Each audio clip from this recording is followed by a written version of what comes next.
வணக்கம் நண்பர்களே, இது ஒரு சாதாரண நாள். அப்புறம் சாதாரண வீடியோ தான். சாதாரணதுல ரொம்ப சுமாரான வீடியோ தான். அது அதிகாலையில் எந்திரிச்சு இல்ல அதிகாலையில் ஒரு 7 மணி போல எந்திரிச்சிட்டு ஒரு சொம்பு தண்ணியை மடக்கு குடிச்சிட்டு என்ன பண்ண போற, அடுத்து ரன்னிங் ஓட போற, அதை தானே சொல்ல போற அப்படின்னு நீங்க நினைப்பீங்க. ஆனா அதுதான் இல்ல. நீங்க குடிச்சு முடிச்ச கையோட எங்க வீட்டுக்கு எதிர்த்தாப்புல பாக்குறேன். நீங்க அதை பாத்தீங்களா நண்பர்களே? நம்ம வீட்டுக்கு எதிர்த்தாப்புல நாகராஜா வந்துட்டாரு. எனக்கு ஒரு சைடு அப்படியே உடம்புலாம் சிலுத்துருச்சு நண்பர்களே. உடனே போய் எங்க அம்மாவை கூட்டிட்டு வந்துட்டேன். என்னன்னா இந்த வீட்டுல ஆள் வேற இருக்காங்க, கீழே வேற அப்பதான் சமைச்சுக்கு இருக்காங்க. ஆனா எங்க வீட்டுல ஒருத்தன் இந்த மாதிரி பாம்பா போட்டா எனக்கு அள்ளு விட்டுரும். ஆனா அது பாட்டுல ஃப்ரீயா அங்கே சுத்துது இங்கே சுத்துது. தகரத்துக்குள்ள போயிட்டு ஜூட் ஆயிடுச்சு. அலையில இந்த பாம்பை பார்த்தோன்னா எனக்கு ஒரு மாதிரி ஆயிடுச்சு. அதுக்கப்புறம் எங்க அம்மா போட்டு வச்ச டீ எடுத்து நல்லா உருன்னு உறிஞ்சிட்டேன். கடந்த 1.5 வாரங்களாக நாங்க ஓட்டத்துக்கே போக முடியல. என்ன காரணமா, நம்ம டீம்மேட்ஸ் யாருமே சரியில்லை. அவங்ககிட்ட கேட்டா பூட்டி போட்டுறாங்க, ஏறி குச்சி வர வலிக்குது அப்படின்னு சொல்றாங்க. அப்புறம் திடீர்னு கேமரால நம்ம உடம்ப பார்த்தேன். சரி, டவக்குன்னு ஒரு மைண்ட் வந்துச்சு. அந்த மைண்ட் உடனே போறதுக்குள்ள கடன்னு தூங்குன போர்வை எடுத்து மடிச்சு வச்சுட்டு அந்த மைண்ட்ல வந்த எண்ணத்தை நிகழ்த்த ஆரம்பிச்சு. ஏன்னா கிரவுண்டுக்கு போய் தான் ஒர்க் அவுட் பண்ணுமா, ஏன் இவ்வளவு பெரிய வீடு இருக்கு, ஏன் அதில் ஒர்க் அவுட் பண்ணக்கூடாது எனக்கு ஒரு சின்ன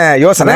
நம்ம வீட்லயே ஒர்க் அவுட் பண்ண ஆரம்பிச்சிட்டேன். ஒரு 3 செட் அப்டமே, ஒரு 3 செட் புஷ்அப் போட்டு கண்ணாடியில மறுபடியும் உடம்ப பார்க்க ஆரம்பிச்சிட்டேன். மைண்ட் வாய்ஸ் புரியுது நண்பர்களே, என்ன உடம்பு இருக்குன்னு இதை போய் கண்ணாடியில பாத்துக்கிருக்க அப்படின்னு நீங்க கேட்கறீங்க. நண்பர்களே, உங்களுக்கு ஒரு டாஸ்க். அந்த வீடியோல பாக்குற என் உடம்பு எத்தனை கேஜி இருக்குங்கிறத கரெக்டா கீழே கமெண்ட் பண்ணுங்க. கமெண்ட் பண்றவங்களுக்கு ஒரு சர்ப்ரைஸ் இருக்கு. அது என்னன்னா, இதுதான் அந்த சர்ப்ரைஸ். அப்புறம் வழக்கம் போல என்ன கலத கட்டா குட்டிச்சு வருது. வேலை கிளம்பியாச்சு. வேலையை முடிச்சுட்டு வரும்போது நேத்து எங்க அம்மா திடீர்னு என்னன்னு தெரியல சாம்பார் வச்சிருந்தாங்க. ஆமா, வெள்ளிக்கிழமையோ, அதனால சாம்பார் தான் வைப்பாங்க. மறந்தே போச்சு எனக்கு. இந்த கிழமை மறந்தாலும் எப்பப்பல எங்க வீட்டுல சாம்பார் வைக்கிறாங்களோ அன்னைக்கு வந்து வெள்ளி செவ்வாயா தான் கண்டிப்பா இருக்குன்னு தெரியும். மதிய உணவு முடிச்சுட்டு கடைக்கு போனா கடையில சில வேலைகள் இருந்துச்சு, எடுத்துட்டு கொஞ்சம் வெளியே போற மாதிரி. அதனால வைகையாத்து ஓரத்துல உள்ள சர்வீஸ் ரோட்ல அப்படியே இளம் வெயிலில் வைகையாத்து காத்த சுவாசிச்சுக்கிட்டு அப்படியே போறது ஒரு ஃபீலா இருந்துச்சு. அப்புறம் இரவு வேலையை முடிச்சுட்டு வீட்டுக்கு வந்தேன். வீட்டுல அம்மா அப்பா அவங்க வெளியே கிளம்பி இருந்தாங்க. அம்மா போட்டு வச்ச டீயை கொஞ்ச நேரம் சுட வச்சேன். சந்தைங்கிறதால ஸ்நாக்ஸ் வாங்கிட்டு வந்தாங்க. இந்த மாதிரி காராச்சேவு, சீவல் சேவுன்னு சொல்லுவோம் நினைக்கிறேன். ஆமா, காராச்சேவு சீவல் கொஞ்சம் எடுத்துக்கு டீயும் சேர்த்து குடிச்சோம்னா நைட்டு பசி தீர்ந்துருச்சு. இருந்தாலும் 2 வாழைப்பழத்தோட இரவு உணவை முடிச்சுட்டேன். குரங்கு மாதிரி சீப் எடுத்து காட்டுறேன் அப்படின்னு நினைச்சிடாதீங்க. இதுல 2 பழத்தை தான் சாப்பிட்டேன் நான். ஓகே நண்பர்களே, இந்த வீடியோ கொஞ்சம் சுமாரா இருக்கும். ஆனா வாய்ஸ் ஒரு நல்லா கொடுத்துருக்கேன்னு நினைக்கிறேன். ஓகே நண்பர்களே,